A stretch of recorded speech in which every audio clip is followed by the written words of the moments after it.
You're listening to the Yes, I'm Still Sober podcast with John Rabin.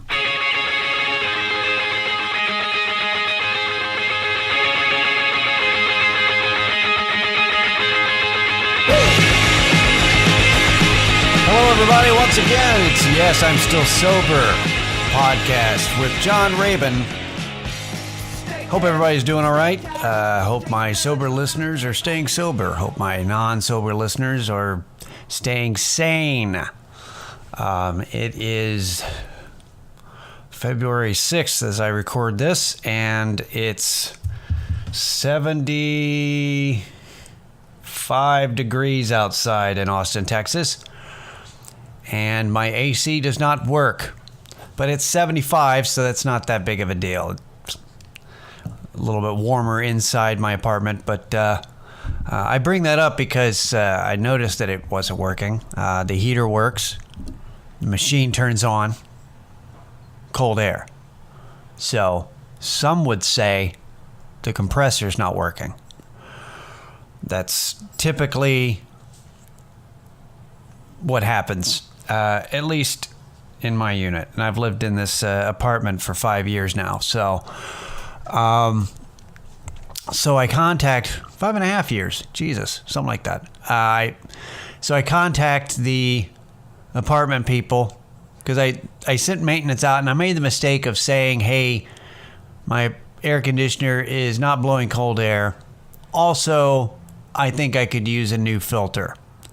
So the third string maintenance who showed up, I'm guessing it's third string,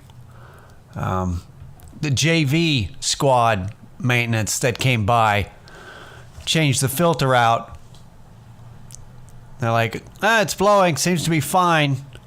Close the maintenance request like everything was fine. It was not. So I called the front desk. Next time I'm just going to keep using the, because they've got you use a maintenance request through the website, and I should just do that, because if you do that, they can't respond to you. They have to actually come out in order to complete it. So that's what I'm going to do next time. I'm not going to talk to the front desk, because I called the front desk, and the young woman who answered, and I've met her, so this is why I'm being judgy, but when I called, it said, yeah, can you send maintenance back out? They just closed the request, but it's my AC isn't blowing cold air. It's not working. And she said, well, maybe, it probably takes a little bit of time to warm up, because of winter time. And I'm thinking, oh, good. How lucky is it that someone working the front desk of an apartment complex is also an HVAC specialist? That never happens. Maybe I should listen to her. Oh, wait, I shouldn't, because I've had it blowing for 2 days. I've given it time. It's not a 76 Pinto. Like, we didn't just thaw out and all the snow melted and the ice thawed, and suddenly the unit, it takes a while to warm up. It's been in the 70s for days, lady. Jesus Christ. So it's like, okay, yeah, that's, which I don't understand the need to, why does she need to make an excuse for me to go, oh, okay, thank you, and then hang up? Just send the maintenance out. Why would you put forth the effort and the energy to make up an excuse about something you don't know anything about? Now, John, are you saying that a young woman in her 20s doesn't know how to fix an air conditioner? Yes, that's what I'm saying. It's not that they can't. It's that they don't want to. How many women in your 20s do you know wants to fix air conditioners and knows HVAC shit? That's not a goal. I don't think Generation Z gives a shit about fixing ACs. All right. But yeah, so why would you put forth the energy to make up an excuse to placate somebody on the phone instead of going, yeah, I'll send somebody else out? That's all you got to do. I don't understand that. I mean, because it takes effort to lie, to talk out of your ass. How is it more effort to just call maintenance than it is to go, oh, well, you know what it is? You know what it is? It's not that it's broken. It's that you're impatient and you're stupid. You know what? I've lived in this apartment longer than that woman's been an adult. Send the fucking maintenance guy back. And you know what? She sent a maintenance guy, and it was a different dude. The guy knew what he was doing. He went down. He came back up, and he goes, yeah, their compressor's not working. No shit. You're right. Turns out because we got bought out, my apartment complex got bought out by the Volume Apartments, which is this conglomerate. But the indie run management before them had a guy who just put in he put in a weak ass outside unit for my HVAC shit. So yeah, turns out that it's just not working. So they're gonna fix it next week. He goes, I'm sorry, it's not gonna be till next week. And I'm like, yeah, it's February. That's why I called you now. Let's get this shit taken care of in February so that we're not doing this in July. So I know none of you give a shit other than to hear me bitch. And if you like hearing me bitch, that's why you're subscribing. That's why you're here. Because I'm gonna. But it's, so there's nice ambient noise because I have the windows open and enjoying. This is how I enjoy the outdoors. From afar. Okay, so what we're going to do. So I have this, so this is part one of, I'm guessing 4. Yeah, we're going to do that. Part 1 of 4.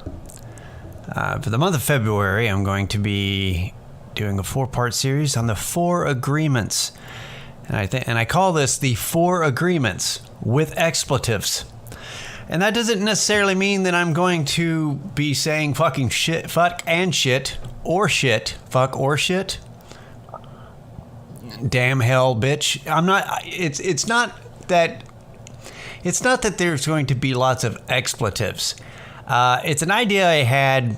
I was going to write, back when blogs were big, I was going to write a series on different things that I was into, like Zen, Taoism, but I was going to call it like Zen with expletives, Taoism with expletives. And I may do that on this series with just different random things. Because the with expletives thing implies a lack of pretense. Because a lot of things that you get into, like, especially like Eastern philosophy stuff, it's real just like, you know, and then you stare into the heart of the candle and consider the movement of the blah, blah. And you're just like, what the fuck are you doing? Like, it's just kind of this kind of heavy, kind of weird, mystic, you know, and breathe. And there's a point to it, but also sometimes people go, okay, can you just tell me Cliff Notes version what Taoism is or whatever? So that's kind of what I mean by whenever I do anything that's going to be it's going to be the with expletives series. So this is so this is part 1 of the 4 agreements with expletives.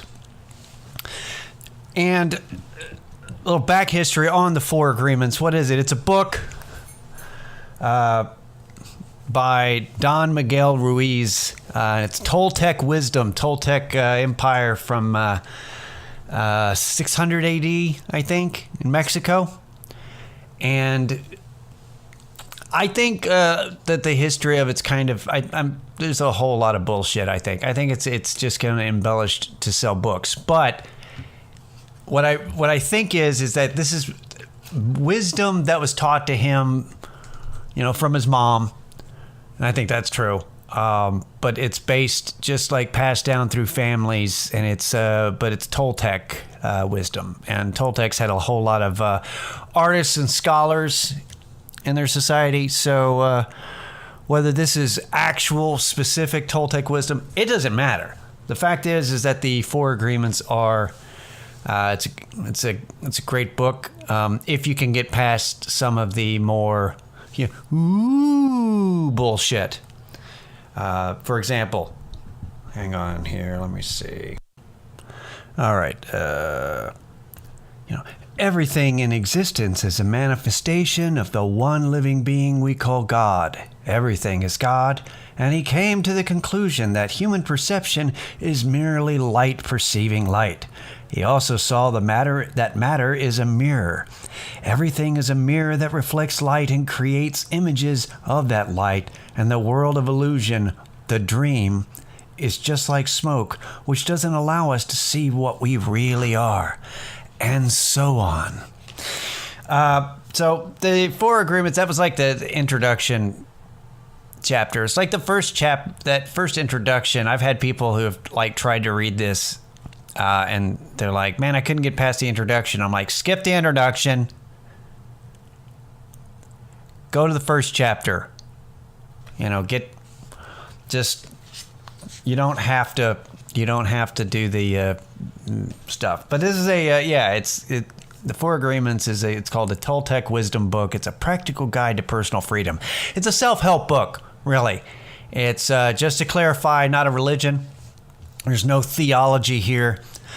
My history with it is when I was in the SMART program, which is the Travis County rehab that you go to for 5 months when you're locked up. So 5 of my 6 months locked up, I was at the SMART program. John, was it SMART? It was not. But in the SMART program, when I emphasize like that, I'm doing air quotes, even though you can't see it, but you can hear it. But in the SMART program, we had to do 3, for our counselor, over the course of 5 months, we had to do 3 book reports. They had a library that you could choose from of some books, and you had to read 3 of them. And they were different, addiction type, related books or whatever, self-help. And almost everybody did a report on the Four Agreements because it was the thinnest book in the library. And which is an interesting way to promote it. But yeah, it was 130 pages. So everybody went, give me the skinny one. But I read it and I enjoyed it a lot. And I really took it to heart. And this is what helped me design my own recovery program, work on myself. What I've said about it is that I like any kind of program that doesn't dictate morality to me, that makes me a better me, as opposed to like 10 Commandments or any kind of commands or suggestions. This is what you should believe or anything like that. This is more. The thing that I said was I like this because you could see a professional hitman reading this and going and following the Four Agreements and still being a hitman because it doesn't dictate morality. It just, it's like ethics. It's like making you a better you. And the funny thing about that is that this book, the Four Agreements, is quoted by the Bolivian drug kingpin in the TV show Barry on HBO with Bill Hader. So I wasn't the only one thinking that I'm like, oh, this would be really great. So it's kind of funny that actually somebody actually did that. So anyway, that's a little backstory. Now, I took notes to help me. That's the other thing. But John, why is this a 4-parter? Couldn't you wrap this up into one segment? I could, but I thought I'd spread it out over 4 episodes. and spin it to where this way you can slowly absorb the information. But in reality, if I spread it over 4 episodes, I only have to do the work 1/4 the week of the work. I don't have to, I can take notes and present all, and give you a goddamn hour. It's less work for you, but also less work for me. And also, so what is an agreement? Well, basically anything that you agree to in your mind is an agreement. Anything that you believe that, for example, even something like I believe that scooters are a menace to society, and that's an agreement that I've made. Your entire personality is made up of agreements. It's anything that you know to be true, or that you've convinced yourself to be true, or that you believe, or that the JFK was not killed by one person. That's an agreement that you have. Anything like that. So the idea here is that a lot of agreements that have turned into habits, things that you believe about yourself, self-esteem, all those different kinds of agreements, it makes you unhappy. And so these agreements you try to live by, and it's supposed to improve your life. And the 4 agreements are as follows. Number 1, be impeccable with your word. Number 2, don't take anything personally. Number 3, don't make assumptions. And number 4, always do your best. It's pretty simple, except that they're all hard. But it's easy to remember. So that's why I've liked this so much, is because it's just basic. It's just, there's 4. It's easy to remember. Also, that side note, Don Miguel Ruiz, the guy who published this, his son just released a book called The Fifth Agreement, and at that point I went, no, that's all right, dude. I see what you're doing. Everybody's got to make a living. There's 4. Don't be giving me a 5th one. You're not going to string me along. Suddenly there's 20 agreements because I keep buying all the books. But so today, since we're, already 18 goddamn minutes into this podcast, I thought we'd cover one of them, which is the most important and also the hardest, according to the book, which is be impeccable with your word. And that one's fucking tough, man, because, impeccable basically means without sin, flawless. And that's ideal. And that's tough. That's not just because I've covered lying. So lying obviously is in there, it's talking about being truthful. But when you really think about it, your words are everything. I mean, that's why the social media is poison, because we just don't have any kind of filter. So many people don't have a filter, and they just say anything that comes into their head. They post anything, just this judgment flowing. Their words are just out there, causing more harm than good. And that's not even, and the thing is, that's not even in that chapter when I was reading it. It has nothing about the internet, and the internet is, everything is, the internet is such a good example of how, hey, you're not being impeccable with your word. And it's basically a correct use of your energy.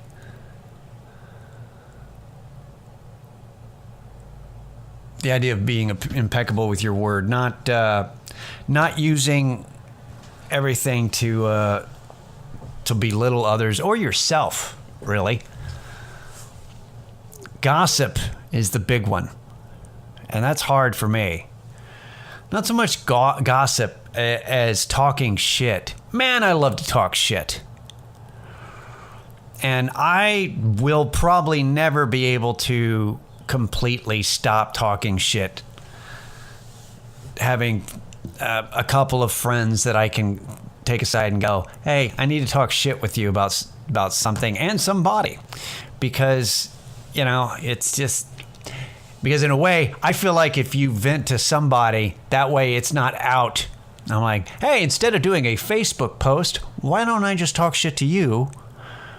And I'll feel better. And then you can talk shit to me and you can feel better. And then we'll both go back in there with the fake ass smiles on our face.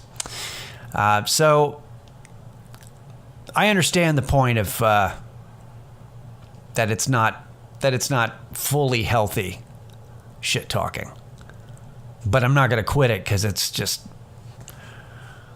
that's my agreement. No, it's just part of me.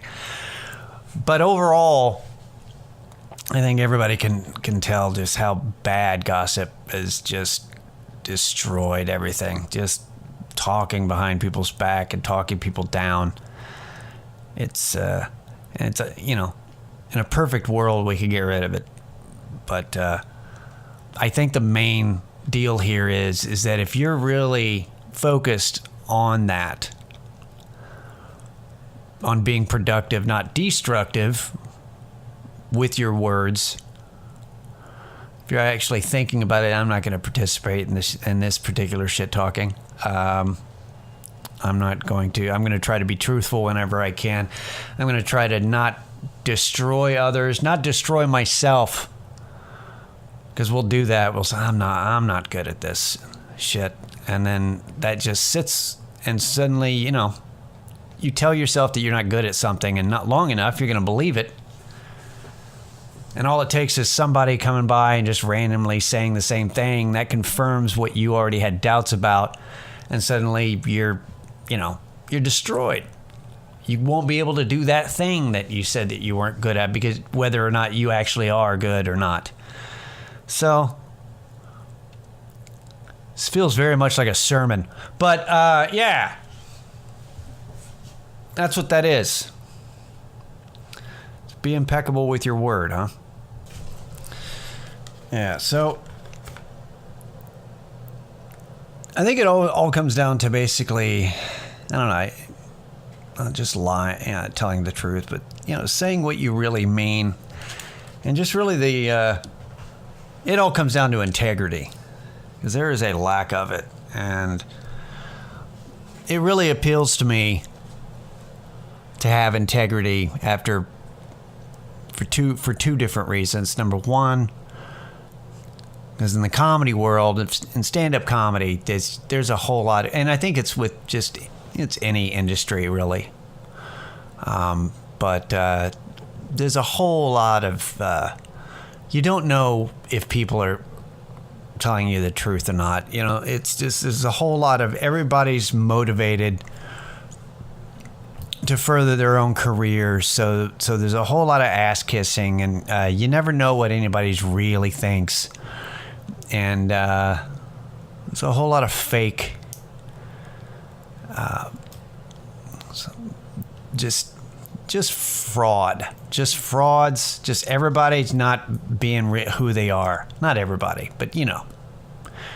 And you get around that enough, and it's just exhausting. And then number two is drug addicts, being around active drug addicts or former drug addicts who are still habitual. They just, it's that pathological thing, and it's just, you can't always making excuses, and it's not my fault, somebody else did this happened to me. And just that kind of, when you're around that for a long time, I mean, don't get me wrong, in both the comedy world and in the addict world, I was just as bad as everybody else. But once I stopped being just as bad and started noticing it, it's It is. It's exhausting. It's fucking bad. And it's just like, you're like, man, I just want somebody genuine. I just want some, it'd be nice, you know. So when you're around somebody who has integrity, and when you realize that they do, it's like a fucking diamond in the rough for real. You're just like, all right, that person is fucking solid, man. So, I mean, so it's a nice thing to shoot for, and also and I get it. I understand why it's the hardest. It's really, really difficult to say what you mean all the time, tell the truth, and say things and everything that comes out of your mouth to bring joy, I guess. So, but that's the first one. That's the first agreement. And next week, we'll tackle the second agreement, which is to not take anything personally, and that's a whole other impossible thing to tackle. But yeah, so this is what we're going to do for the month of February, because there's 4 of these in February, and there's 4 agreements. I thought that lined up pretty well. Just a reminder, you can still contact me for any kind of questions that you might have. I've been contacted recently. That was great. It was by a friend, at least. But if you and I are not friendly on Facebook or whatever, you can email me at stillsoberpod@gmail.com.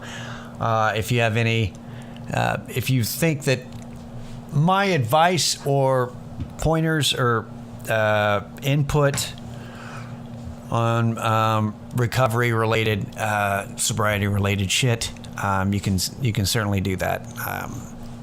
That email has not been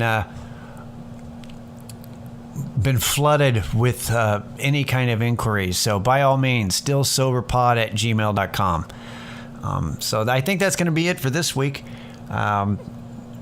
You guys have a good weekend or good rest of the week. You know, keep on keeping on, you guys. This has been Yes, I'm Still Sober. I'm John Rabin. Later.